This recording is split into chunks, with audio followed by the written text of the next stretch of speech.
Yang ketiga, wal izzatu fi ghairi mawdi'iha.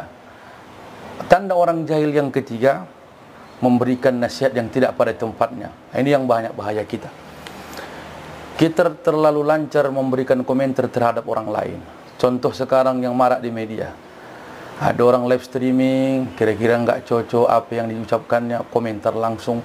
Di mana nasihatnya? Walaupun kita dikatakan orang yang berilmu, orang yang tinggi ilmunya, dengan mengeluarkan kata-kata nasihat, komentar yang begitu panjang, tulisan kalimatnya, perlu dalil, perlu ini, mengeluarkan kitab yang... Tapi orang yang membaca tulisan kita itu merasa bodoh. Kenapa? Kau seorang ustaz, kau seorang berilmu agama, tapi kata-katamu menasihati yang tidak pada tempatnya. Makanya jaga.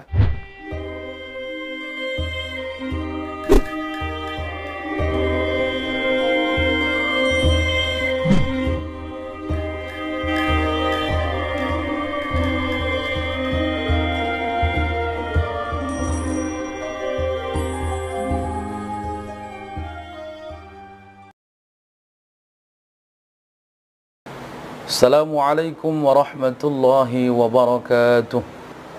Alhamdulillahi rabbil alamin. Assalatu wassalamu ala sayyidina Muhammadin wa ala alihi wa ashabihi ajma'in. Subhanaka la ilma lana illa ma 'allamtana innaka antal alimul hakim. Shadaqallahul azim. Bersyukur dengan mengucapkan alhamdulillah, salawat dan salam kepada junjungan alam Nabi Muhammad Rasulullah sallallahu alaihi wasallam, dengan mendawamkan salawat di setiap saat. Mudah-mudahan kita nantinya menjadi umat Muhammad yang mendapat syafaat. Allahumma salli ala Sayyidina Muhammad wa ala ali Sayyidina Muhammad. Al-Imam Muhammad bin Mansur At-Tusi dalam kitab Sifatus Safwah pada jilid kedua halaman 398, kitab ini ditulis Ibnul Jauzi. Beliau lahir pada tahun 510, wafat tahun 597 Hijriah. Apakah nasihat Muhammad bin Mansur At-Tusi? Sittu khisalin yu'rafu bihal jahil. Pertama, al-ghadabu fi ghairi syai', marah dengan hal yang sepele. Marah ini ada tiga macam. Ada orang bentar marah, bentar baik. Ada orang lama marah, bentar baik. Yang lebih parah, bentar-bentar marah, lama baik. Sifat ammarah itu dalam hidup manusia pasti ada. Rasulullah sallallahu alaihi wasallam mengajarkan kita bagaimana mengatasi marah. Pertama, Rasulullah sallallahu alaihi wasallam bersabda, "Idza ghadibar rajulu faqala a'udzu billah, sakana ghadbuhu." Apabila salah seorang kamu marah, faqala, maka bacalah, ucapkanlah a'udzubillah, sakana ghadbuhu, maka hilanglah marahnya. Sudah saya baca Ustaz, a'udzubillah, a'udzubillahi minasyaitonir rajim, tak juga hilang marahnya. Pesan kedua Rasulullah sallallahu alaihi wasallam, wa idza ghadaba ahadukum falyaskut, apabila kamu marah, maka diamlah. Apa alasannya orang marah diam? Karena orang yang marah ketika mengeluarkan kata-kata dari mulutnya, yang keluar ada tiga. Pertama, mengungkit. Ketika seorang murid marah terhadap, seorang guru marah terhadap muridnya, akan mengatakan, kalau enggak karena aku, gurumu enggak jadi apa-apa kau. Ketika seorang suami marah kepada istrinya mengeluarkan kata-kata, kalau enggak nikah kau sama aku, enggak jadi apa-apa kau. Seorang pejabat marah terhadap bawahannya, kalau enggak aku yang masukkan kau kerja, kau nganggur kau seumur hidup.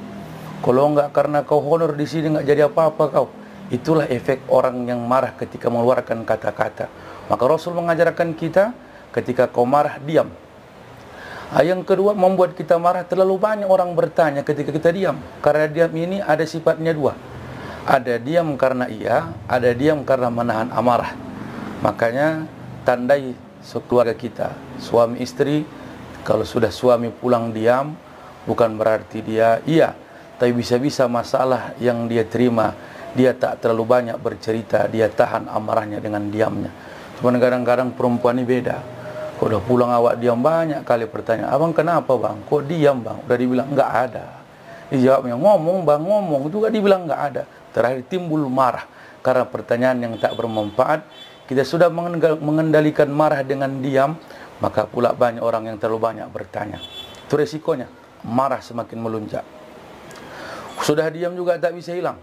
Maka Rasulullah SAW mengajarkan kita, idza ghadiba ahadukum wa huwa qa'im, apabila marah salah seorang kamu, maka ketika berdiri, falyajlis, maka duduklah.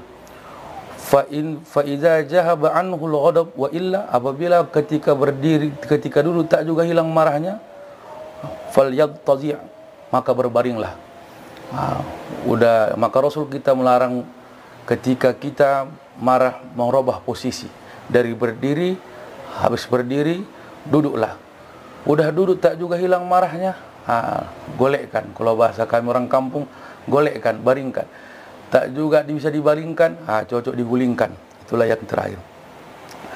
Udah digolekkan juga tak hilang, Ustaz. Macam mana caranya biar hilang marahnya? Rasul bersabda, innal ghadaba minasyaitan, sesungguhnya marah itu sifat setan.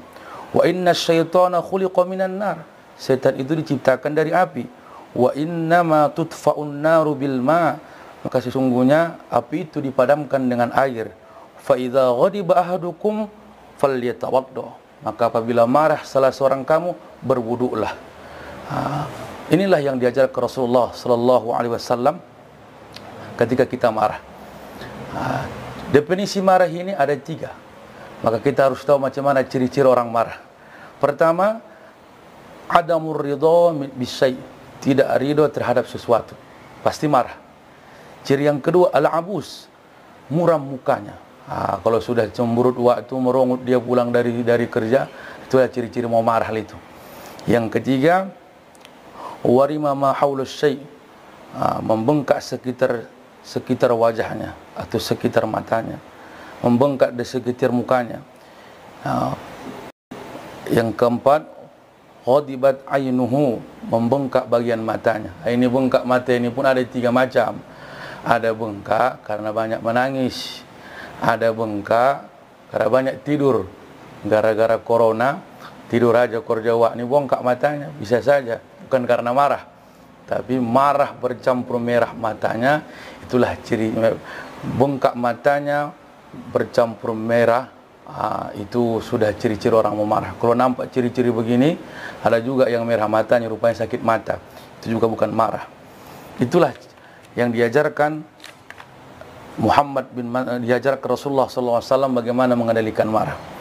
Yang kedua, apakah sifat orang yang jahil yang disebutkan Muhammad bin Mansur At-Tusi dalam kitab Sifatus Suhbah, wal kalamu fi ghairin naf'i, ucapan yang tak bermanfaat. Qauluz zur, kata-kata yang sia-sia. Ini pun banyak yang kadang-kadang mengeluarkan kata-kata yang tak bermanfaat. Salah satu anak-anak zaman sekarang suka kali cakap kotor. Sikit-sikit memaki, sikit-sikit menggunjing, sikit-sikit menghina. Yang kedua, kata-kata mengajak. Makanya ada nasihat seorang ulama, al-kalamu kaddawa, ucapan itu seperti obat. Wa in aqlalta minhu min nafa', kalau sedikit jadi obat. Wa in aktsarta minhu al-qatal, kalau terlalu banyak bisa membunuh. Itulah dia ucapan. Kalau sedikit ngomong, insyaallah selamat dari omongan kita yang menyakiti hati orang yang mendengarkannya. Sama dengan obat. Obat Pramek, Bodrek bisa menghilangkan sakit kepala. Kalau diminum 1 butir, cobalah minum 1 papan. Jangankan sakit kepala hilang, kepala waktu pun hilang. Maksudnya mati kontan. Itulah dikatakan tadi, ucapan itu seperti obat. Al-kalamu kaddawa, ucapan itu seperti obat. Maka santunlah bicara, insyaallah. Maka insyaallah kita akan dikenang orang dengan ucapan kita yang baik. Berikan kata-kata memotivasi, berikan kata-kata nasihat. Insyaallah nasihat yang kita keluarkan dari ucapan kita kenangan bagi orang yang mendengarkannya. Yang ketiga, wal izzatu fi ghairi maudi'iha. Tanda orang jahil yang ketiga, memberikan nasihat yang tidak pada tempatnya. Ini yang banyak bahaya kita. Kita terlalu lancar memberikan komentar terhadap orang lain. Contoh sekarang yang marak di media, ada orang live streaming, kira-kira nggak cocok apa yang diucapkannya, komentar langsung. Di mana menasihatinya, walaupun kita dikatakan orang yang berilmu, orang yang tinggi ilmunya, dengan mengeluarkan kata-kata nasihat, komentar yang begitu panjang, tulisan kalimatnya, perlu dalil, perlu ini, mengeluarkan kitab yang... Tapi orang yang membaca tulisan kita itu merasa bodoh. Kenapa? Kau seorang ustadz, kau seorang berilmu agama, tapi kata-katamu menasihati yang tidak pada tempatnya. Makanya jaga, berkomentarlah dengan bahasa yang indah, membuat orang semakin enak menerimanya. Kalau kita tak cocok dengan orang lain, dengan cara yang lain, minta nomor WA-nya, atau messenger dia pribadi. Kau nggak cocok ngomong begini, kau ustadz harus begini, atau minta nomor WA-nya. Kau nggak boleh kayak begini, seharusnya kau ngomong begini, salah ucapanmu tadi, begini yang betul. Itulah sahabat terbaik. Tapi kita zaman sekarang tak begitu. Ada orang menasihati dengan 3 macam. Ada orang komentar, mengomentari keilmuan orang lain biar dianggap lebih berilmu dari apa yang dikomentarinya. Yang kedua, menyindir orang lain melalui status kita. Dia memang menasihati, tapi nasihatnya ada tujuan tertentu dari ucapan status itu. Yang ketiga, membandingkan orang lain dengan dirinya. Maka nasihatilah sahabatmu dengan yang baik. Makanya ada nasihat ulama yang sangat indah. Kalau kau mencari sahabatmu yang tidak ada aibnya, maka katanya sara ghairu akhi, kau tak akan punya sahabat, kau tak akan punya saudara. Semua kita punya salah, tapi berikan kesalahan itu dengan nasihat pada tempatnya. Sama dengan kita di masjid. Kalau ada yang tak cocok sama waktu, imam bacaannya salah, jangan tegur ketika habis solat dalam keramaian, makmum masih ramai. Panggil waktu dah berpulangan orang. Wah, salah al-Fatihah, wah, begini yang betul, wah, salah panjang pendeknya. Itulah bahasa kita lebih santun. Insya Allah dia akan menerima. Tapi orang yang memberikan nasihat yang tidak pada tempatnya, bahkan orang yang menerima nasihat ini tak akan pernah terima. Bahkan lebih kasar lagi jawaban dia apa yang kita keluarkan dengan nasihat yang baik. Maka di mana kebodohan kita? Disitulah letaknya. Kau memberikan nasihat, ternyata orang tak menerima nasihatmu, menunjukkan kebodohanmu, nasihatmu tidak pada tempatnya. Yang keempat, wa ifsahus sir, menyebarkan rahasia. Oh, semua kita punya masa lalu, kita semua punya dosa. Saya punya masa lalu. Tak seorang pun dalam dunia yang tak pernah berdosa, karena sudah kudrat manusia tempatnya salah dan lupa. Tapi kalau selalu salah, itu sih bukan lupa. Tapi kalau selalu lupa, itu mah disengaja. Cukup satu kali kehilangan tongkat, cukup satu kali terorong, terorong. Jangan 2 kali bersalah yang sama, jangan 2 kali. Pecimu, baju kokomu, serbanmu, sarungmu, kau terlihat mulia karena orang lain masih merahasiakan aibmu. Makanya istighalu bi'uyubil khalqi, tutuplah aib saudaramu. InsyaAllah Allah akan menutup aibmu sendiri. Tapi kita zaman sekarang suka menyebar aib orang lain, bukan merahasiakannya apa yang sudah kita ketahui.